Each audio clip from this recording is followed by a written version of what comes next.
Hello అండి, అందరికీ నమస్కారం. ఉత్తరాయణం, శిశిర ఋతువు, ఫాల్గుణ మాసం, శుక్లపక్షం. ఈరోజు దశమి, ఆదివారం, పునర్వసు నక్షత్రం. దశమి అనగానే విజయదశమి గుర్తొస్తుంది కదా. ఇక పునర్వసి నక్షత్రం శ్రీరాముల వారి నక్షత్రం.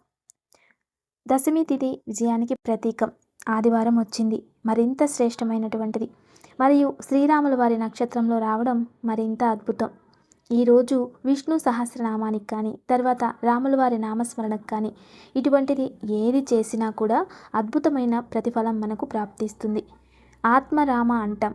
జీవితంలో మనం ఎంత కష్టపడినా, ఎంత భోగభాగ్యాలు మనకు ఉన్నా, మనసు ప్రశాంతంగా ఉండాలన్నా, మనసు తృప్తిగా జీవించాలన్నా మనకి దైవానుగ్రహం ఉండాలి. ఎంతోమందికి డబ్బు ఉంటుంది, ఎంతోమందికి మంచి కుటుంబం కూడా ఉంటుంది, అన్ని సదుపాయాలు వాళ్ళకు ఉంటాయి. కానీ వాళ్ళ మనసు తృప్తిగా ఉండదు. ఏదో తెలియని బాధ, ఏదో తెలియని కొరత, అలాగే ఏదో తెలియని ఒక ఆవేదన వాళ్ళ మనసులో ఎప్పుడూ ఉంటుంది. కొందరైతే చూడండి, వాళ్ళ వల్ల నలుగురికి ఉపయోగం అవుతుంది. వాళ్ళ ఇంటికి ఎవరైనా వస్తే ధనధాన్యంతో వాళ్ళని సంతోషపెట్టే శక్తి కూడా ఉంటుంది. ఎవరైనా భిక్షకులు వస్తే డబ్బులు వేయడానికి డబ్బు ఉంటుంది.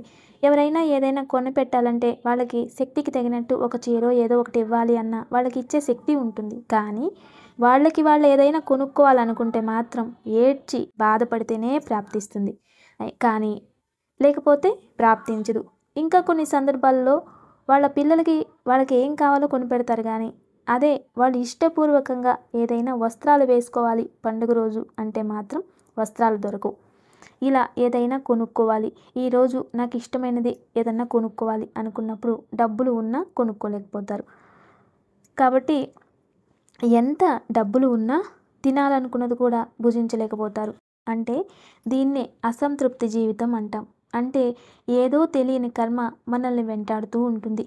ఇటువంటి కర్మలు పోవాలన్నా, ఏదో మనసుకి తృప్తి జీవితం కావాలన్నా రామానుగ్రహం మనకి కావాలి. సాక్షాత్ శ్రీరాముల వారి అనుగ్రహం ఉంటే ఖచ్చితంగా తృప్తిగా బ్రతకవచ్చు. చెట్టు క్రిందైనా ప్రశాంతంగా జీవించవచ్చు. అలా ఈరోజు మనం అందరూ కూడా ఓం శ్రీరామచంద్రాయ నమః అనే నామాన్ని జపించి మనసుని కల్మషం లేకుండా, చంచలం లేకుండా తృప్తిగా బ్రతికే ఆత్మశుద్ధితో పరిపూర్ణత్వాన్ని చెందడానికి అనుగ్రహం ప్రాప్తిస్తుంది. ఓం శ్రీరామచంద్రాయ నమః. ఓం శ్రీరామచంద్రాయ నమః. ఓం శ్రీరామచంద్రాయ నమః. కాబట్టి అందరూ కూడా ఈరోజు ఓం శ్రీరామచంద్రాయ నమః అనే నామాన్ని జపించాలి. ఇక పర్టికులర్గా ఈరోజు ఇంట్లో పుణ్యస్త్రీలు కావచ్చు, ఇంద్రాణీలు అంటే వైధవ్యం చెందిన వారు కావచ్చు, ఎవరైనా సరే చిన్నవారు పెద్దవారు అందరూ కూడా మీకు సమయం ఉంటే లేదా సమయం చేసుకొనైనా విష్ణు సహస్రనామ పారాయణం చేసుకోండి. ఖచ్చితంగా మన ఇంట్లో సంతోషం అనేది ప్రాప్తిస్తుంది. తప్పక ఆచరించండి. ఈరోజు దశమి గడియలు విశేషమైన రోజు. మంత్రబలం వరకు శ్రీరామచంద్రాయ నమః అని జపించి విష్ణు సహస్రనామం పారాయణం చేసుకోండి. అందరికీ శుభం ప్రాప్తిస్తుంది. ఇక ఈరోజు మంచి మాట.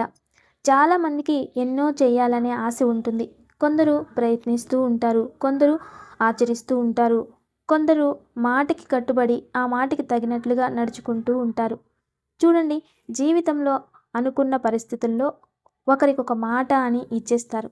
జీవితాంతం ఆ మాటకి కట్టుబడి వాళ్ళకి దాసత్వం వహించి అలాగే జీవిస్తూ ఉంటారు కొందరు. అది మంచి చెడు ఏదొచ్చినా కూడా అన్నింటికీ సహకరిస్తూ వాళ్ళతో గడిచిపోతారు. ఆఖరికి వాళ్ళు ఏ విధంగా చనిపోయినా కూడా వాళ్ళకి మోక్షం ప్రాప్తిస్తుంది.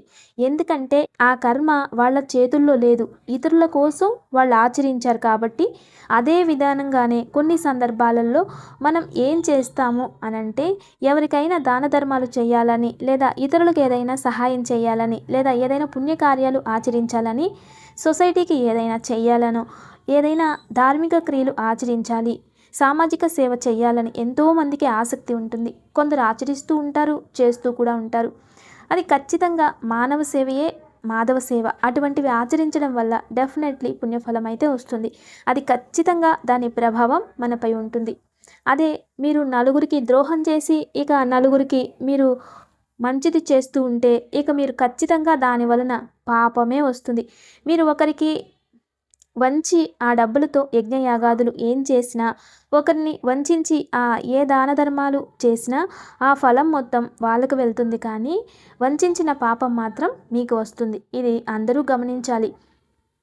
జీవితంలో ఒకరికి ద్రోహం చేసి, అబద్ధాలు చెప్పి, ఏదో ఒకరికి ప్రామిస్ చేసి, వాళ్ళని మోసం చేసి, మీరు ఎన్ని యజ్ఞ యాగాదులు చేసినా, ఎన్ని కార్యాలు, ఎన్ని పుణ్య కార్యక్రమాలు ఆచరించినా, ఎటువంటి దాన ధర్మాలు చేసినా కూడా ఖచ్చితంగా ఆ ఫలితం అయితే రాదు. ఎప్పుడైతే మీరు మాటకి కట్టుబడి దాన్ని నడుచుకుంటారో, ఎప్పుడైతే మీరు ఆ దాన ధర్మాల్ని శుభ్రతతో చేస్తారో, ఎప్పుడైతే ఎవరిని వంచకుండా మీరు మానవతీయంగా జీవిస్తూ మనస్సాక్షి ఒప్పుకునేలా మీరు ఏ కార్యకృతుని ఆచరించినా అప్పుడు ఆ పుణ్య ఫలితం విగుణంగా మీకు ప్రాప్తిస్తుంది. ఇది అందరూ గమనించాలి.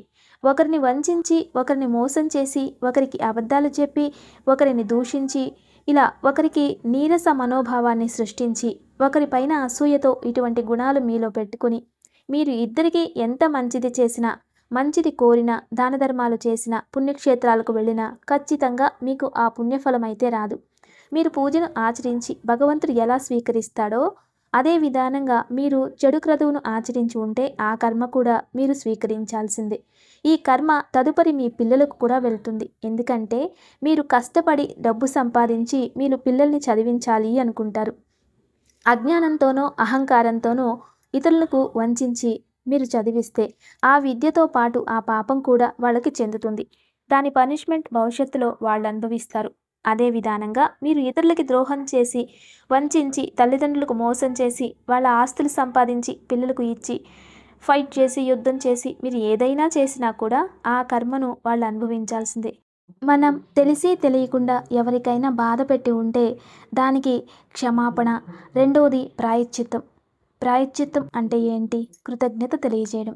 మీ జీవితాంతం కృతజ్ఞతగా ఉండండి. అప్పుడు మీ కర్మ అనేది ఆటోమేటికల్లీ తగ్గుతూ ఉంటుంది. అదే విధానంగా మనం ఎవరినైనా దూషించామనుకోండి, ఖచ్చితంగా దాని ప్రభావం కూడా మనపై ప్రభావం చూపిస్తుంది. ఎందుకంటే వాళ్ళ మనసు గాయం చేశాం. దానికి తగినట్లుగా కర్మ అనుభవించక తప్పదు. ఖచ్చితంగా అది జరిగే తీరుతుంది. ఈరోజు కాకపోయినా రేపైనా జరిగే తీరుతుంది. అసత్యం వలన, అబద్ధాలు చెప్పడం వలన మీ జీవితం ఇప్పుడు బాగుండొచ్చు, ప్రస్తుతం సుఖాన్ని అనుభవిస్తూ ఉండొచ్చు, కానీ అంత్యాన చాలా నరకాన్ని అనుభవించవలసి ఉండొచ్చు. ఇది వినడానికి కొంచెం కష్టంగా అనిపించవచ్చు, కానీ సత్యాన్ని నమ్మక తప్పదు. కాబట్టి అందరూ దీన్ని గమనించుకోవాలి. రేపు గజకేసరి యోగం అంటాం. అన్నం అంటే దద్దోజనం అంటాం కదా. దద్దోజనం తయారు చేసి రేపు అమ్మవారికి నైవేద్యం పెట్టి అమ్మవారికి విశేషంగా పూజించండి. మళ్ళీ రేపు సోమ ప్రదోషం, రేపు సాయంత్రం చాలా మంచిది. అయితే రేపు ఉదయం అమ్మవారికి దద్దోజనం ఇటువంటిది ఏదైనా విశేషంగా పెరుగన్నం ఇటువంటివి నైవేద్యం పెట్టి అమ్మవారిని పూజించి యథాశక్తి భక్తి శ్రవణాలతో ఏదైనా శక్తి అమ్మవారు అంటే మన ఇంట్లో ఏదైతే దుర్గామాత ఉంటే ఇటువంటి దేవతలకి పూజించి చక్కగా అర్చించి అమ్మవారికి నమస్కారం చేసి మీరు రేపు ఎర్రటి అక్షింతలు, ఎర్రని పూలు తీసుకొని ఏదైనా అమ్మవారికి కోరిక ఉంటే సమర్పించుకొని మరియు ఆ దద్దోజనాన్ని ఉప్పు లేకుండా నైవేద్యం పెట్టాలి. ఉప్పు లేకుండా నైవేద్యం చేసి తర్వాత దాన్ని ప్రసాదంగా ఇంట్లో ఉన్నవారు భుజించడం వలన ఆరోగ్యం ప్రాప్తిస్తుంది మరియు మీ సంకల్పం సిద్ధిస్తుంది. ఇక ఈరోజు దివ్యమైన యోగక్షేమం.